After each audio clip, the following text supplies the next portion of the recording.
Entonces vamos a ver la guía de Natural Science, nuestra guía número 1 y número 2. Entonces, tenemos como actividad principal dibujar el ciclo de vida de la planta.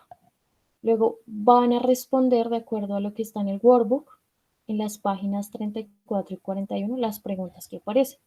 Y tenemos un recurso, que es este link que les dejé acá, para que vean el ciclo de vida de una planta.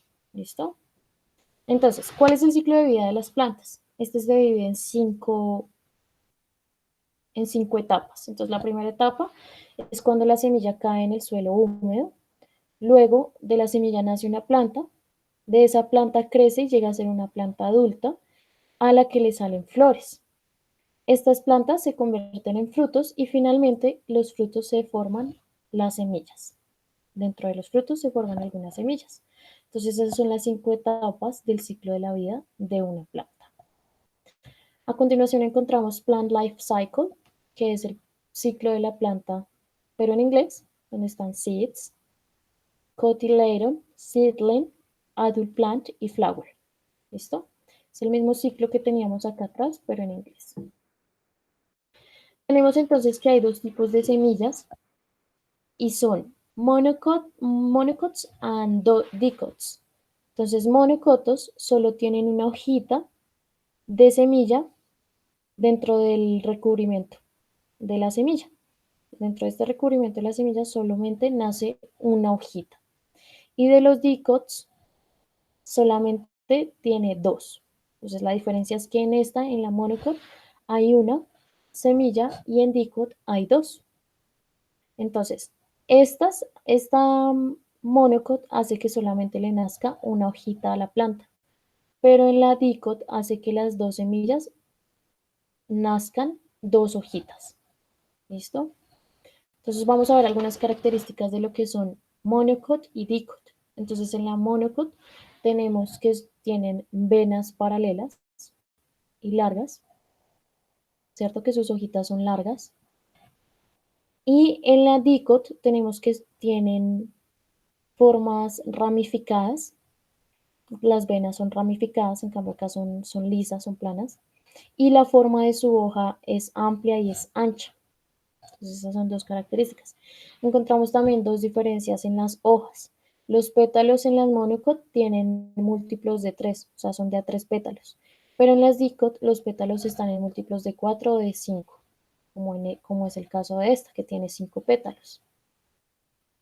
Vamos a ver la siguiente actividad que dice dibuja los diferentes tipos de planta, como la clasificación de las plantas con flores y las de conos. Completa el mapa con el reino vegetal o el reino de las plantas que se encuentra en la página 29 del workbook. Su recurso va a ser el workbook. Entonces tenemos acá las funciones vitales de la planta, como lo es crece, como lo es nace, crece, interactúa, se reproduce y finalmente muere. Tenemos dos tipos de plantas, que son las vasculares y las no vasculares. Entonces, las no vasculares también se conocen con el nombre de briófitas, como lo ven acá. Entonces, estas no tienen tejidos que se encarguen del transporte de agua y nutrientes en su interior, por lo cual estos nutrientes pasan de una célula a otra en estas planticas. O sea, es decir, que cada plantica tiene un tubito que me transporta el agua desde la raíz y todos los minerales para que se alimenten las hojas, para que se alimente el tallo, para que se alimenten las flores. Pero en este caso no sucede eso porque estas plantas no tienen esas características que les acabo de nombrar. Estas plantas son diferentes y por eso se llaman no vasculares, porque no tienen ese tubito que se llama xilema. Y estas se clasifican bueno, hay que tener en cuenta que son de tamaño pequeño, que viven en lugares pequeños, donde ayudan a retener agua. Entonces, estas plantitas que ustedes que ven acá, siempre van a estar húmedas. Estas plantas no vasculares se dividen en tres grupos. Entonces, los grupos son musgos, hepáticas y briófitas. Entonces, los musgos parecen una alfombra y siempre están húmedas, de color verde. Las hepáticas, su superficie es aplanada y tiene forma de cinta.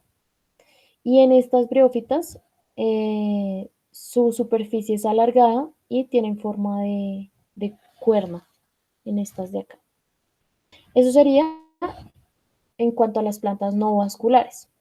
En cuanto a las plantas vasculares, estas sí tienen y sí poseen esos tubitos de los que les nombraba anteriormente, por donde transforman el agua y nutrientes de la planta. Entonces, ese tubito se llama xilema. Y ese xilema es un tubito que absorbe desde la raíz el agua y la lleva a diferentes partes de la planta, específicamente a las hojas. Por eso cuando ustedes ven que una matica se marchita es porque no tiene suficiente agua para alimentarse y por eso se muere.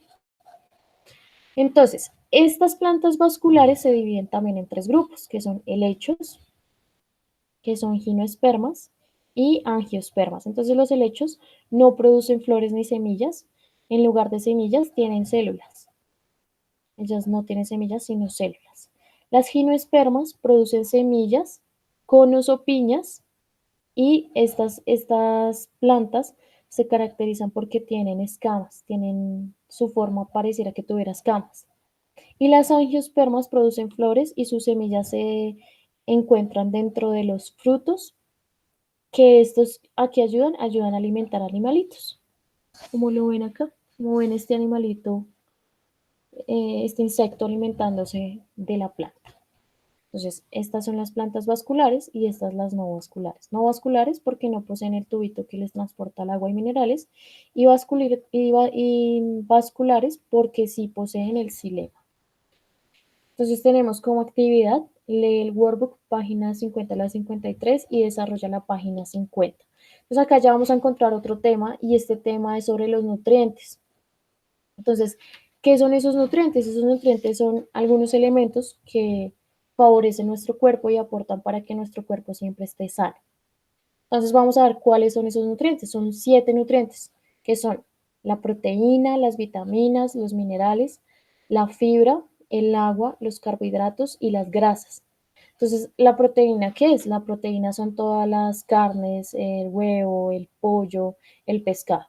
Esas son las proteínas. Las vitaminas las encuentran en las frutas, por eso es que es tan importante que consuman frutas y consuman verduras, porque en las verduras encuentran también lo que son los minerales. Y estos dos elementos aportan muchísimo a nuestro cuerpo.